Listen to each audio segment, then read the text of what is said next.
Hey all, it is Monday the 8th of June. Took me a second to remember what the fucking date was. I have it written down, like, right here, and I looked and then forgot immediately. It is Monday the 8th of June. It has been 8 days since I've done one of these. No, 6 days, the other way around, since I've done one of these. And yeah, I've had a reasonably productive week, I would say. Very much was winding down from UK Games Expo. Um, it was a fun time. I very much enjoyed myself. It was very useful. Very useful experience. Very tiring. But I am yeah. So we're getting back into things. I have first of all finished the second of the three Nimble starter adventures that I've been writing. To reiterate, it's like a starter adventure series that takes like low level heroes from levels 1 to 3. Nimble is a game that goes from 1 to 20, so like, first to third level is not super long, and it's sort of one continuous sort of dungeon action social kind of experience. um I think the second part is maybe like a little too heavy on like non-combat encounters, but at the same time I also kind of like it because it's kobolds and getting to use proper koboldy kobolds. Like they're not necessarily, most of them aren't necessarily evil. They're all just kind of a little cowardly, and a little self-centered maybe. But most of them are like actually pretty chill, except the ones who aren't, and the ones who aren't are the ones in charge, right? Like that's kind of what I'm going for, and I think that's coming across. I think it's I think Adventure 2 in particular is going to be the one that comes together in the edit more so than in the first manuscript, though. I feel very confident that the first adventure is good because it's like a very short and very linear for new players, brand new players, potentially new to TTRPGs, new players. In an ideal world, we wouldn't be starting players who are new to the hobby with D&D 5th edition. I like D&D 5th edition a lot, but it is not good for new players as an introduction. Like, it works. I myself have introduced over a dozen, probably closer to 2 dozen people to TTRPGs through D&D 5th edition. But there have been plenty of people who have bounced hard off of it, primarily because of D&D 5th edition, right? Like, that's just how that is, unfortunately. Um, and Nimble, I think, is a very good game to start with.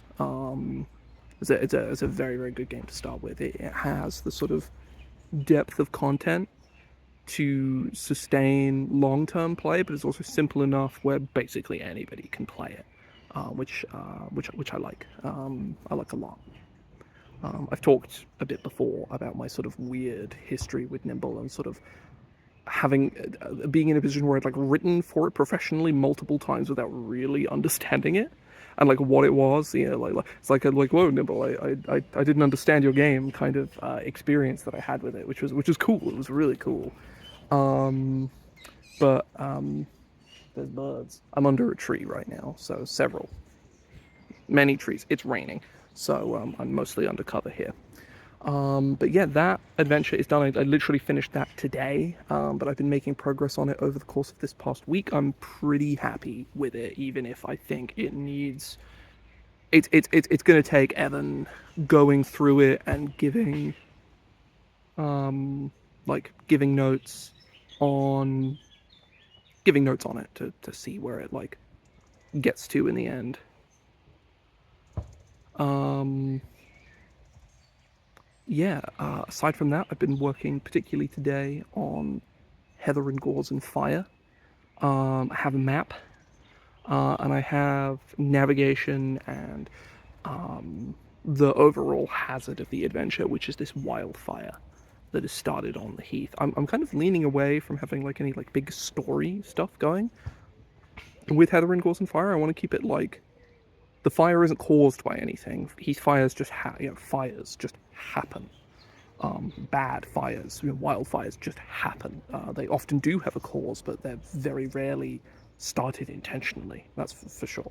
Sometimes the fire itself is started accidentally by a person through negligence or stupidity, but like it's very, very rare that these kinds of things. Obviously, real life, there's monsters, and in fantasy even, there are monsters in real life. There are not.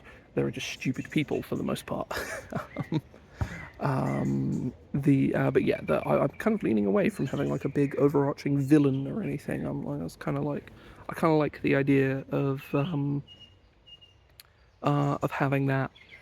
But yeah, that's going well. Both of those two adventures I've been working on have really sort of hammered home another thing for me of just how much I don't like making maps for adventures. I don't mind. I love a point map because you can make them in about 20 minutes, and I like that. That's great because they serve all the purpose you could ever realistically want from a map for the most part, but they take approximately a tenth of the time to make. While being about 70% as useful as a proper map. I've had to make my first hex map for Heather and Gauze and Fire. It's not done, but I have like the grid layout ready. Like I'm gonna try and put like some icons, or I might even draw some stuff and put stuff in there instead of doing anything digitally. I don't know. I haven't decided yet. I might just get some vectors. I don't know. I haven't decided. So many birds. Goddamn, they're kind of loud. I hope they don't ruin my recording, but whatever. It's birds. It's fine. Damn, bro is loud. Wait. um, I don't know. Yeah, I don't really like making maps. They take a long time, and I often feel like they're not really worth the time that I like put into them by the time they're done. Obviously, for published adventures, they kind of have to be, but I very often come away from adventures like not liking the maps that I've made, but knowing for a fact I do not have the time or the skills or the budget to make better maps. Like I love the maps in Where Fire Lives; they look amazing because I paid Scott Doherty, sorry, the a commercial commission rate to do them, and they look fantastic. But I've mentioned before, probably in maybe the first one of these I ever did, I can't afford to hire someone like that for every adventure that I write.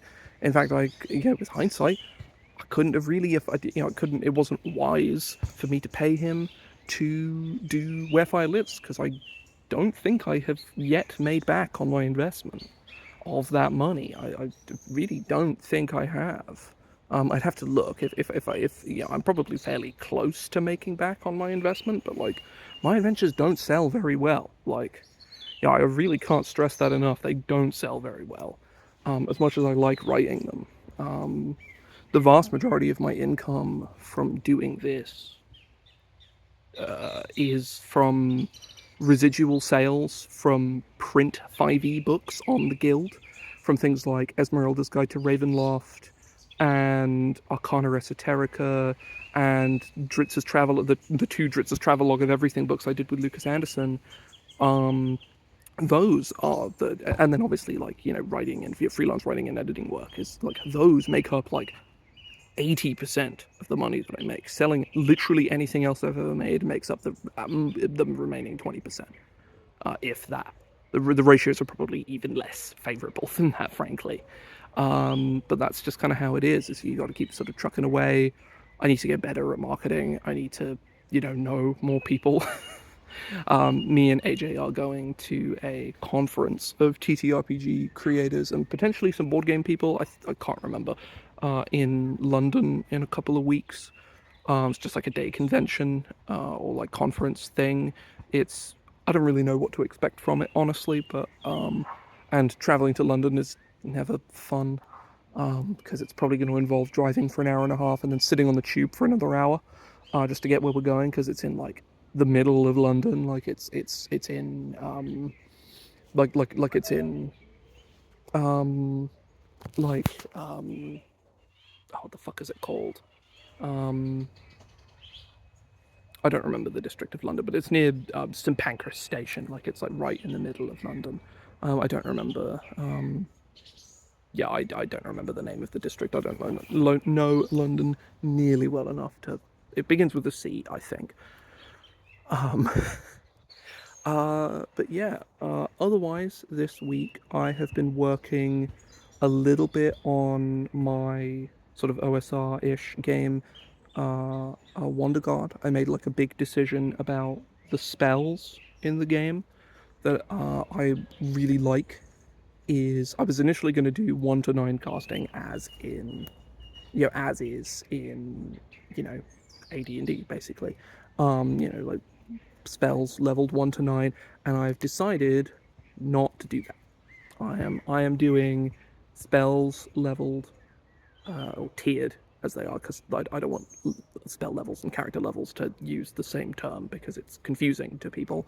So spell tiers, at tiers 1 to 5, and then any like high level magic that is indicative to like high level play in D&D is going to be relegated to, in the form of a ritual, which can, one, um, like reduce the overall bloat of the spell set system, and two, can also codify all of that like DM magic of like all the stuff the villains do in like basically every adventure where they do magic that the players categorically can never do, in a way that is not adequately explained at all. Um, they can go ahead and like GMs who write adventures or make adventures or run other adventures in Wanderguard can use whatever GM magic is in an adventure and be like, oh yeah, if you study the text that this evil wizard was using, yeah, you might, get corrupted by the forces of darkness, but you'll learn this cool ritual that isn't a spell in the game. It's like a ritual that only you can do, or you can maybe teach the party to do, or whatever, right? I haven't fully ironed it out, but the concept of that is like really strong for me, and it also allows me to flesh out like the main spellcaster class a bit more with features to be like, ooh, ritual ability, the ability ritualist, or whatever, like where characters can learn extra rituals or some shit like that. I don't know. But yeah, I'm really enjoying working on Wanderguard, even if I am doing it in fits and starts. I'm really looking forward to playtesting it, hopefully sometime next year. Maybe sooner, if it gets into a good state. I have, once the summer kicks around, like, I might run some stuff for like family, maybe like my sister and her partner and my younger brother, who I've run games for, for before. I'm like considering doing that. Um, but I'm doing that over the summer will be good because my younger brother is a teenager. He will be on summer break. That's like something I'm considering doing. I'm not 100% on whether I actually am, but like it sounds like fun, and it'd be a good place to test Wanderguard if it's anywhere near playable in that time, which if I pushed for it, very much could be, at the very least playable from like levels 1 to, at the very least it could be playable from like levels 1 to 5, which is more than enough for what I want here. But I might have a tinker. Like my game tonight has been cancelled. I would normally have a game. Well, I occasionally have a game on every other Monday when it's not cancelled, which it very frequently is. So I might use some of my time tonight to mark out some of those rituals for Wanderguard. Like a good example would be like Find Familiar is not a spell in this game. It's a ritual you have to learn, and you're not necessarily going to be able to just pick the ritual. But maybe the mage class gets like a ritual ability where like every time you put a level in it, they can learn a ritual or something like that. I don't know. Give level 1 mages access to a familiar if they really want one. But yeah, I am probably going to leave things there. This has been like a good length one. Normally these end up getting up to like 19 minutes because I ramble for way too long.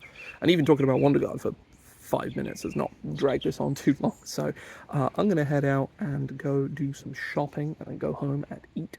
And then I've been playing Skyrim lately. I don't know what's caused me to stop playing Skyrim again, but I'm playing Skyrim, so it's going to be a toss-up whether my evening is working on rituals or playing Skyrim, or, I mean, I can be honest with myself. It's either going to be only playing Skyrim or working on those rituals and then playing Skyrim. I probably have some editing to do as well on that book, but that'll be after my wrist hurts from playing too much Skyrim, so...